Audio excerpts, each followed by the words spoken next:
Bonjour les amis, j'espère que vous vous portez à merveille. Aujourd'hui, on va voir pourquoi, idéalement, ce serait bien que chacun de nous ait 200 000 euros à terme qui travaillent pour nous. On va voir pourquoi et on va voir comment.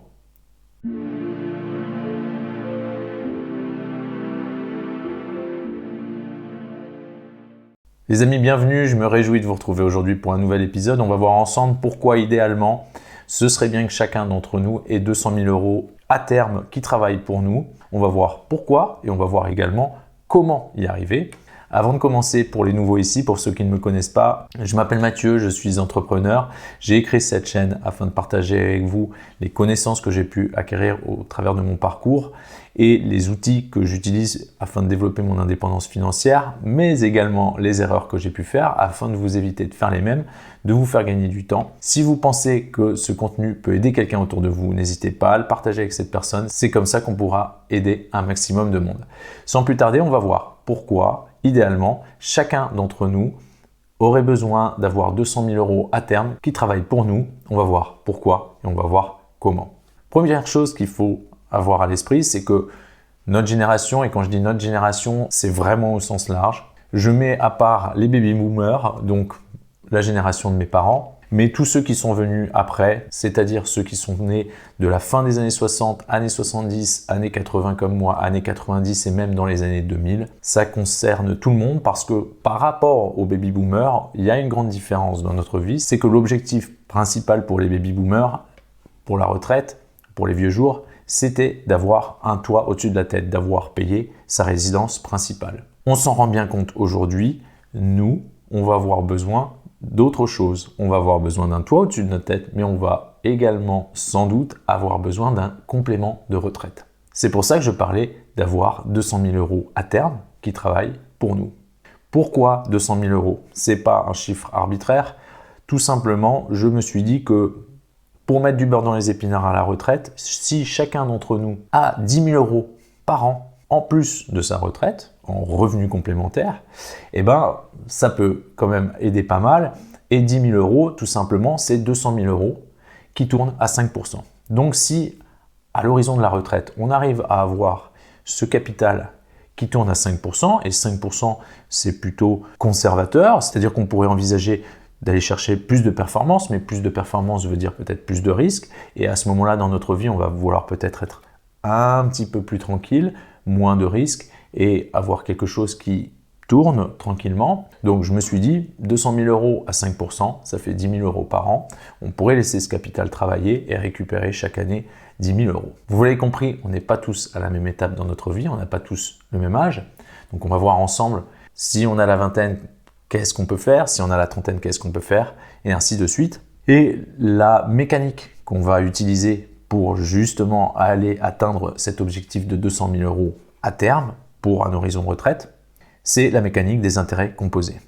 Pour ceux qui ne connaissent pas cette mécanique, je vous invite à aller consulter l'épisode concernant la mécanique des intérêts composés, mais brièvement, si vous avez 1000 euros et que vous les placez à 10% par an, qu'est-ce qui se passe au bout d'un an? Vous avez votre capital, 1000 euros, et vous avez 10% de 1000 euros, 100 euros d'intérêt. Vous pouvez choisir de récupérer ces 100 euros et de laisser travailler les 1000 euros à nouveau. Et admettons que vous avez 10% par an, comme ça, pendant des années. L'idée des intérêts composés, c'est de laisser les intérêts. Parce que si vous gardez ces intérêts, vous avez donc 1100 euros. L'année d'après, les intérêts ne se calculent plus sur votre capital de départ, mais sur le capital plus les intérêts. Donc de ces 1100 euros, vous avez 110 euros d'intérêt, ce qui fait que vous avez 1210 euros en capital total.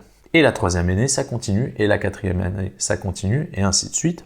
Et à un moment, on passe un point d'inflexion où la part d'intérêt dépasse la part de capital. Et là, tout s'accélère. C'est quand la courbe exponentielle commence vraiment à être verticale. Et c'est ça qu'on veut aller chercher.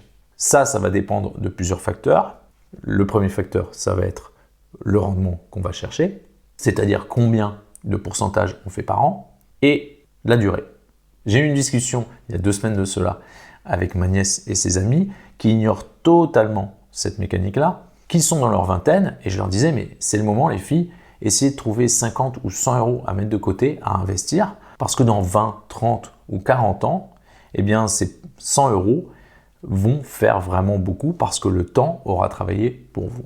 Alors bien sûr, leur réponse était de me dire « Mais tu sais, avoir 100 € à mettre de côté aujourd'hui dans notre vie, c'est super difficile. Je ne dis pas le contraire, mais quand on voit ce que ça peut nous apporter pour notre futur, ça mérite d'y réfléchir. » Et donc, voyons comment ma nièce et ses amis qui ont la vingtaine pourraient faire.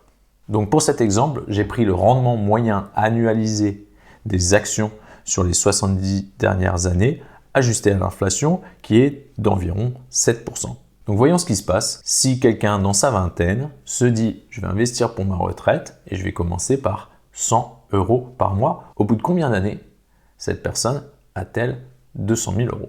Eh bien en mettant 100 € par mois, tous les mois, pendant des années, sur un placement qui rapporte 7%, il va falloir 38 ans pour pouvoir avoir ces 200 000 €. Ce qui fait que si on a la vingtaine et qu'on se dit « bon, je vais faire cet effort-là », ça peut vraiment changer notre vie quand on aura nos vieux jours. Moi, j'ai eu 20 ans, vous avez sûrement eu 20 ans. À ce moment-là, on ne pense pas du tout à nos vieux jours, on ne pense pas à la mort, on ne pense pas à la retraite, etc. Mais je me rends compte aujourd'hui que si j'avais pensé à ça, je serais dans une autre situation aujourd'hui. Donc je vous encourage à partager cette idée-là avec un maximum de jeunes autour de vous parce que c'est super important. 100 € par mois pendant 38 ans sur un placement moyen, action, au bout de 38 ans, c'est-à-dire que si on commence à 20 ans, qu'on a 58 ans, on a ces 200 000 €, on a ce complément de retraite qui nous apporte 10 000 € par an. C'est plutôt pas mal parce que en plus, c'est totalement passif. On n'a rien fait, on a juste épargné 100 € tous les mois. Et je repense à ma nièce et à ses copines qui me disaient « mais 100 € par mois, mais on ne peut pas le faire ». Je leur ai répondu « bah, vous ne pouvez pas le faire. Si vous n'aviez pas le choix, vous trouveriez une façon de le faire. C'est peut-être sortir un peu moins, ou alors quand je sors, peut-être boire un peu moins. C'est peut-être ne pas s'acheter cette nouvelle paire de sneakers à 150 €, etc. Il y a plein de solutions pour justement aller chercher ces 100 € par mois. Et peut-être qu'au début, c'est difficile, mais une fois que cette habitude sera prise, on ne va même plus le voir. Au bout de 6 mois, 1 an, c'est quelque chose qui va être automatique et on ne va même plus le voir. Ça ne va plus être quelque chose qui nous apporte de la douleur et ça va être très facile d'assurer son avenir ainsi. Et donc, pour mettre les choses en perspective, sachez que si on met donc 100 € par mois pendant 38 ans, à un placement à 7% par an, au bout de 38 ans, donc on a un peu plus de 207 000 €. Mais à l'horizon retraite, admettons on a commencé à 20 ans, donc horizon retraite 65 ans, combien est-ce qu'on a? Eh bien on a plus de 343 000 €. Donc vous voyez que entre 38 ans et 45 ans, il y a eu un gros coup d'accélérateur parce que on avait un peu plus de 200 000 € et là, en l'espace de 7 ans, on est passé à plus de 343 000. Donc c'est une fois de plus, c'est ce point d'inflexion qui est passé et donc plus le temps passe, plus ça accélère. Pour mettre les choses encore plus en perspective et prendre de la hauteur, sur ces 343 000 €, eh ben on a épargné seulement 54 000 €. Tout le reste, c'est des intérêts qui ont été générés, soit 289 000 € d'intérêts. Et on n'a rien fait pour ça. Donc comprendre ça et en prendre la mesure, c'est super important parce que, une fois de plus, ça peut vraiment changer votre vie, ça peut changer votre quotidien, ça peut changer comment vous allez vivre vos vieux jours, comment vous allez pouvoir vous occuper de vos enfants et de vos petits-enfants. Prenons un deuxième exemple.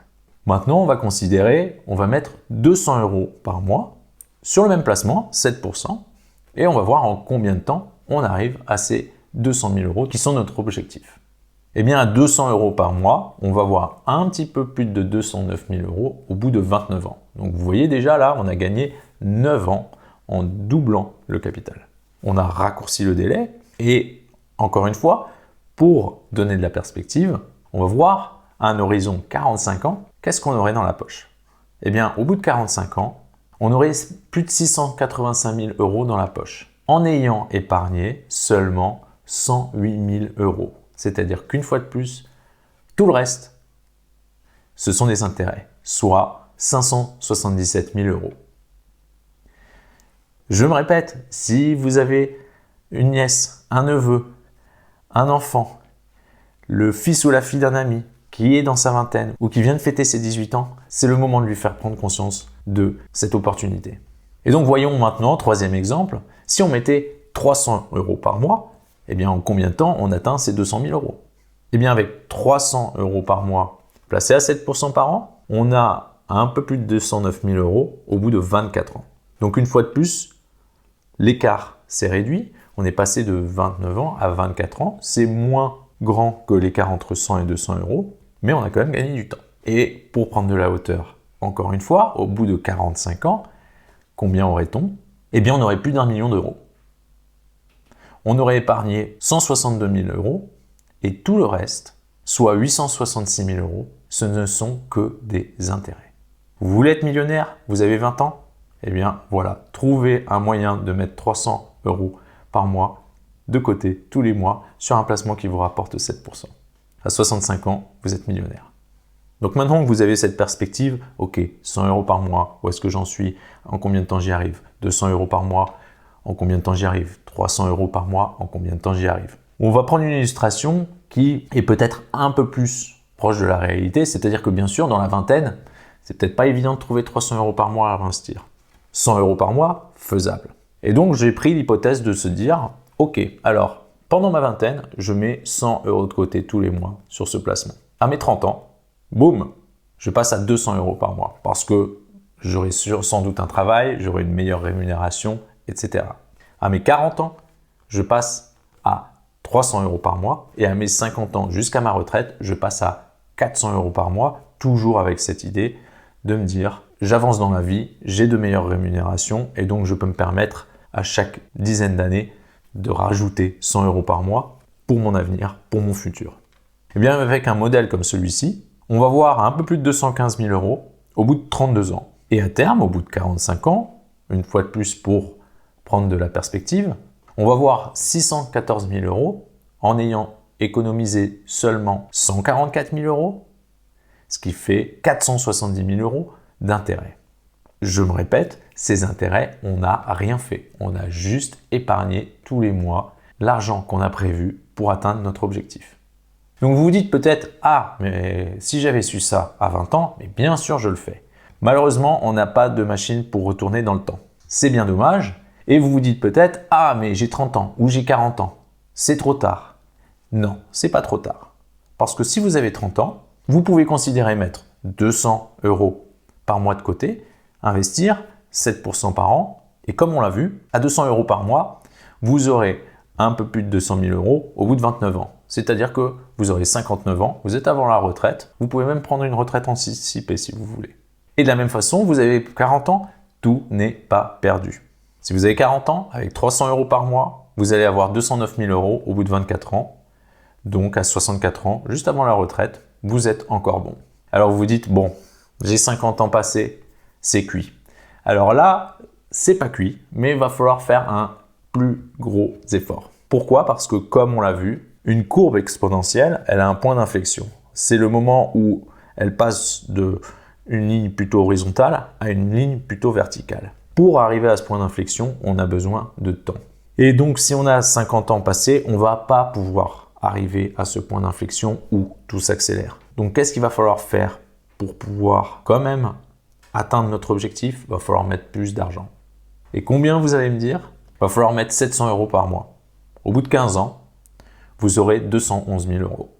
Et pour vous donner de la perspective, encore une fois, vous aurez pendant ces 15 ans épargné 126 000 euros et donc la part des intérêts ne sera que de 85 000 euros. Donc on l'a vu plus tôt, quand on a des horizons 20 ou 30 ans, eh bien la part des intérêts, c'est le double, le triple, le quintuple parfois de la part de capital qui a été épargnée. Et c'est vraiment ça que l'on recherche. Donc je me répète encore une fois, si vous êtes jeune, parlez-en autour de vous, parlez-en à vos amis, faites-le, soyez l'exemple, lancez le truc parce que vous allez vous retourner à un moment plus tard dans votre vie, vous aurez 20 ans de plus, 25 ans de plus, 30 ans de plus et vous vous direz mais qu'est-ce que j'ai bien fait de faire ça?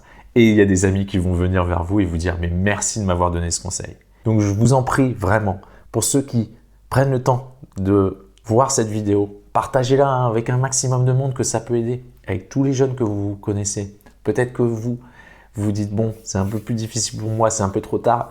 Eh bien, au moins, partagez cette idée-là parce que moi, je me dis, si on apprenait tout ça à l'école, mais ça changerait la trajectoire d'un pays en une génération. Donc si je ne me suis pas assez répété pour vous convaincre, je vais m'arrêter là. J'espère en tout cas que ces idées vous ont donné de l'inspiration, vous ont motivé à prendre votre destin financier en main, à vous dire « Ah, mais il y a des outils à ma disposition pour pouvoir atteindre mes objectifs ». Pour ceux qui se posent la question « Ah, mais Mathieu, un placement à 7% net par an, comment je fais ça ?» On va voir ça ensemble dans d'autres épisodes. J'ai déjà abordé le sujet dans des épisodes précédents. Je vous invite à aller voir un peu l'historique. On parle de dans quoi investir, mais aussi comment investir, au travers de quels produits financiers.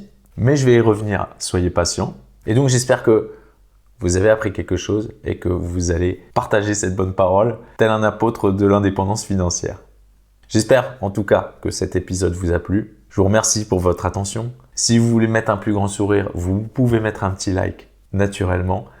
Vous avez une question, vous pensez que j'ai oublié de parler de quelque chose, n'hésitez pas à laisser un commentaire, je me ferai un plaisir de revenir vers vous. Naturellement, si ce contenu vous a plu et que vous ne voulez pas louper un épisode, appuyez sur la cloche et inscrivez-vous. Moi, je me réjouis d'avance de vous retrouver bientôt pour un nouvel épisode. D'ici là, prenez soin de vous et à très bientôt.